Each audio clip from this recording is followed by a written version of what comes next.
যদি কোনো কারণে এমন দুর্ভাগ্য আমাদেরকে পেয়ে বসে, বিশ্বাস করেন, মানুষের মাংস, এক মানুষ অন্য মানুষের মাংস কামড়ে খাওয়া ছাড়া আমাদের অন্য কোনো বিকল্প থাকবে না। এবং যখন এই 18 কোটি মানুষকে নিয়ে এই বাংলাদেশ, গাঙ্গেয় বদ্বীপ বিপদে পড়বে, এখন যে সকল বান্ধব আমরা দেখছি, আমেরিকা সেন্ট মার্টিন নিতে চাচ্ছে, ভারত দখল করতে যাচ্ছে, পাকিস্তান তারা নিজেরা দেউলিয়াত্ব সত্ত্বেও বাংলাদেশের রাজনীতির ব্যাপারে নাক গলাতে চাচ্ছে।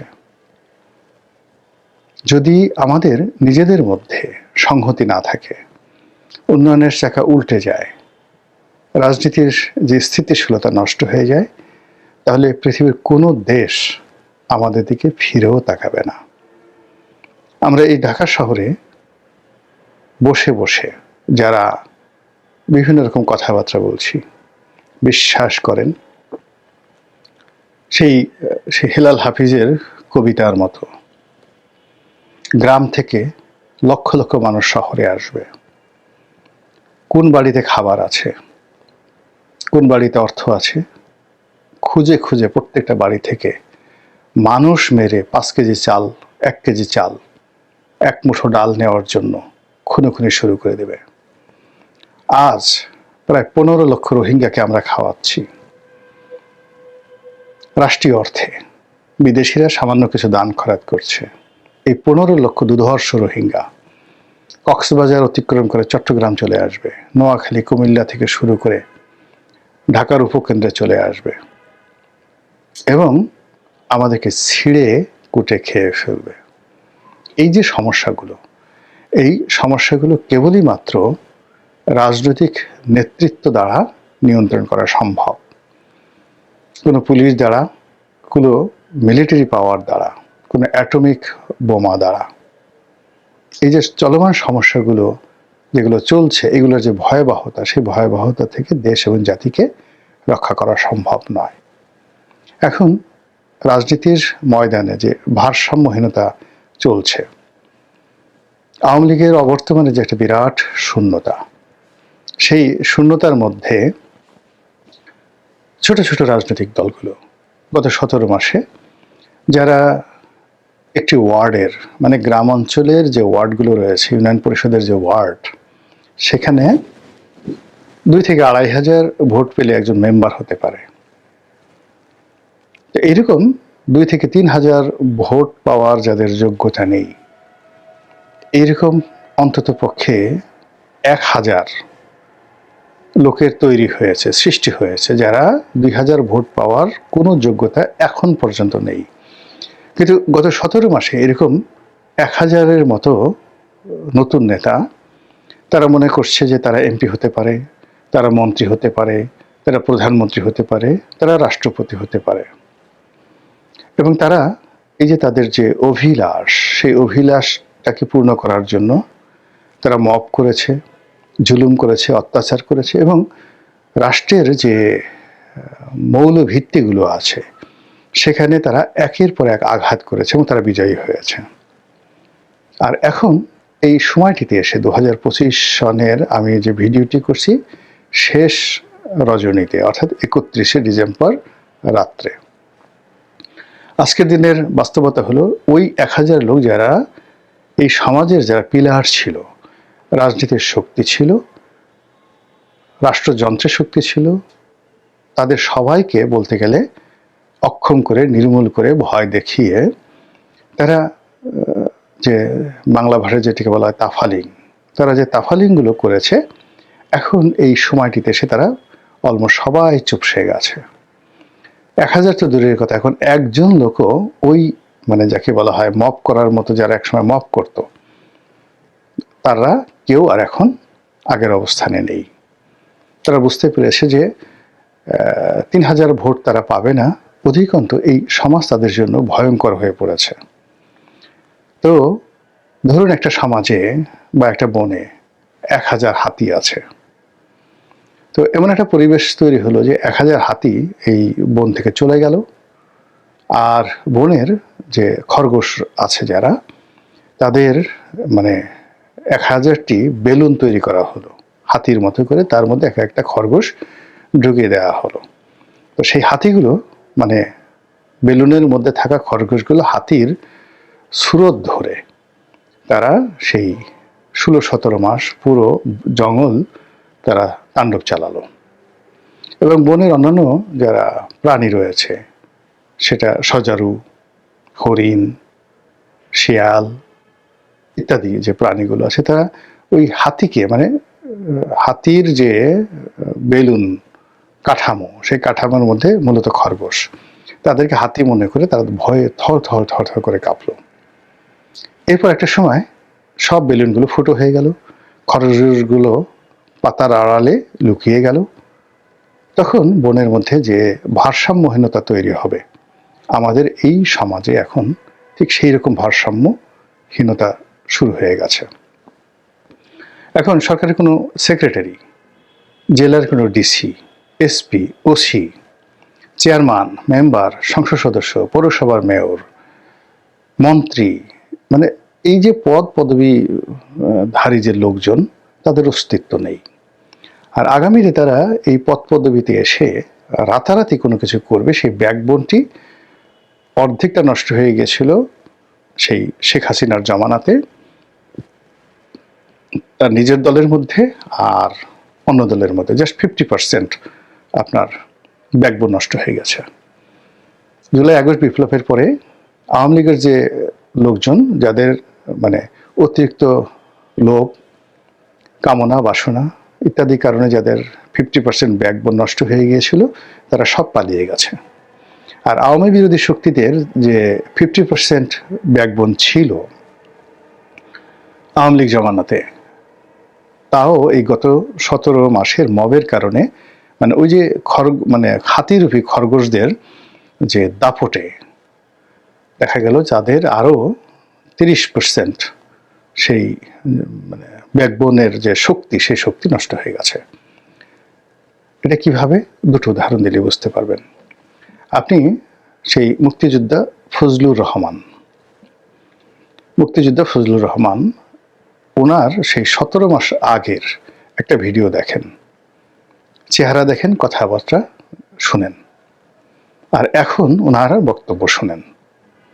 আপনি বুঝতে পারবেন যে আওয়ামী লীগ জমানাতে যদি তার 50% ব্যাকবোন থেকে থাকে, এখন তার আসলে 25% ব্যাকবোন আছে কিনা। তিনি ভয় পাচ্ছেন, দ্বিধা, সংকোচ, মানে কেমন যেন হয়ে গেছেন। আপনি যান রুহুল কবির রিজভীর দিকে, আপনি যান মির্জা ফখরুল সাহেবের দিকে, তারপরে অন্যান্য যে সকল বিএনপির যারা নেতৃবৃন্দ রয়েছেন, মির্জা আব্বাসের দিকে তাকান, দেখবেন যে আওয়ামী লীগ জমানাতে তাদের যে কণ্ঠস্বর ছিল, কথাবার্তা ছিল, দাপট ছিল, সেটা এখন আর নেই এই 17 মাসের অবস্থার কারণে। তো এরকম ধরুন আপনার এখন যে ব্যাকবোন আছে, ব্যাকবোন তো বুঝেন মেরুদণ্ড, সেই মেরুদণ্ড ঘাড়ের সাথে, এই মেরুদণ্ড দিয়ে ফুল মানে আপনার যখন শক্তি থাকে, আপনি 1 মন বোঝা মাথায় করে নিতে পারেন। বোঝার চেষ্টা করুন। যদি আপনার ব্যাকবোনটি 30% থাকে, তাহলে আপনি 1 মন যদি হয় 40 কেজি, 40 কেজির 30% আপনি মাথায় নিতে পারবেন, তাই নয় কি? আচ্ছা, এখন যারা রাজনীতিবিদ রয়েছেন, দেশের যে বোঝা, সেই বোঝার তাদের অংশে যেটি আছে, সেই অংশের 30% তারা নিতে পারবেন মাথায়। বাকি 70% তা যত দামি হোক, যা কিছু হোক, তাদেরকে রাস্তায় ফেলে দিয়ে যেতে হবে, কেন ওটা মাথায় নিলে মরে যাবে। আর আওয়ামী লীগের যে লায়াবিলিটিসগুলো রয়েছে, সেখানে যে তাদের যে লায়াবিলিটিস, তাদের যে চাহিদা, সেটার দায় দায়িত্ব কিন্তু এই যে অনলি 30% যারা মেরুদণ্ডের অধিকারী, তাদেরকে এই দায় দায়িত্ব নিতে হচ্ছে। তাহলে বোঝার চেষ্টা করুন, বিএনপির যারা নেতৃবৃন্দ রয়েছেন, টপ টু লো, সবারই শক্তি, সামর্থ্য, ক্ষমতা যা থাকার কথা, সেই শক্তি সামর্থ্য এখন তাদের যা থাকার কথা তার 30% আছে।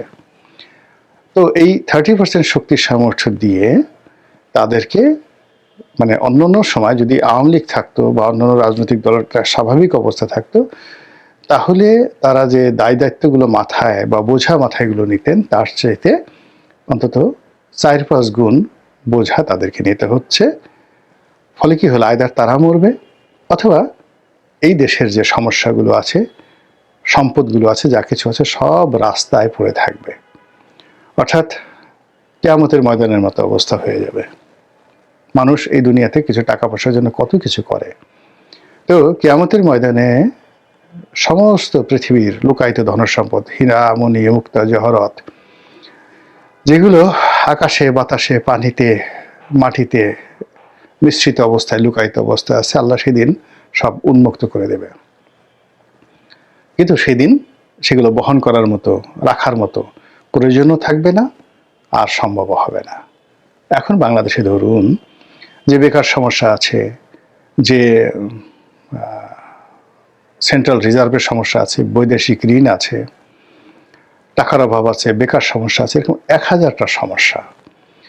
তো সেই সমস্যাগুলো সমাধান করার জন্য যে পরিবেশ এবং পরিস্থিতি দরকার, সেই পরিবেশ পরিস্থিতি, সেই ম্যান পাওয়ার, দক্ষতা, অভিজ্ঞতা নেই। এমনকি এখন যারা সরকার চালাচ্ছে ডক্টর মোহাম্মদ ইউনূসের নেতৃত্বে, তাদের টিল নাও, এখন পর্যন্ত তাদের ব্যক্তিগত জীবনে যে সফলতা আছে, জ্ঞান বুদ্ধি প্রজ্ঞা যা কিছু আছে, এর 10 ভাগের 1 ভাগ মানে শক্তি সামর্থ্য জ্ঞান গরিমা বুদ্ধি প্রজ্ঞা, আপনি বলেন তো বিএনপি এবং জামাতের কোন লোকটার আছে? আপনি একজন সিএস আবরারের কথা চিন্তা করেন, একজন ফজল কবিরের কথা চিন্তা করেন, ডক্টর মোহাম্মদ ইউনূসের কথা চিন্তা করেন। আপনি কি ডক্টর মোহাম্মদ ইউনূসের চাইতে তারেক রহমান সাহেব বা ডক্টর শফিকুর রহমান সাহেব খুব বেশি যোগ্যতা পাবো আপনার কাছে মনে হয় যে তারা পারবেন? কেন পারবেন বলেন তো? অথবা এখন যারা আছেন, সেটা আসিফ নজরুল হোক, রেজওয়ানা হোক, তারপর চুল সাদা আর এক ভদ্রলোক আছেন, সেই আদিলুর রহমান আছেন, খলিলুর রহমান আছেন, মানে এদের সবার তো ব্যক্তিগত জীবনে শিক্ষা দীক্ষা, অর্থনৈতিক ভিত্তি, ব্যবসা বাণিজ্য বিএনপি আওয়ামী লীগ জামাতের যে কোনো নেতার চেয়ে বেশি, কিন্তু তারা পাচ্ছেন না কেন? ওই একই সমস্যা, তাদের ভার বহন করার ক্ষমতা আছে 10%, আর সমস্যা হলো 100%। তারা পারছেন না, অনলি 10% সমস্যার সমাধান করতে পারছেন। বিএনপির ক্ষেত্রে এটা আরও বেশি হয়ে যাবে। তো কাজে বিএনপি ক্ষমতায় এলো, রাষ্ট্র পরিচালনা করলো, এতে কি সমস্যার সমাধান হবে? হবে না।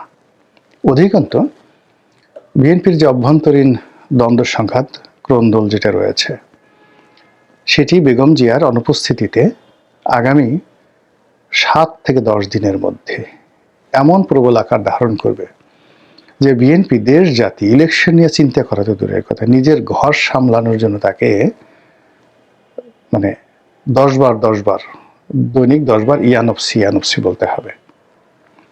দ্বিতীয়ত, বেগম জিয়াকে ঐক্যের প্রতীক মনে করে বিএনপির উপরে অনেকে রহম করেছেন, অনেকে বিএনপিকে সমীহ করেছে।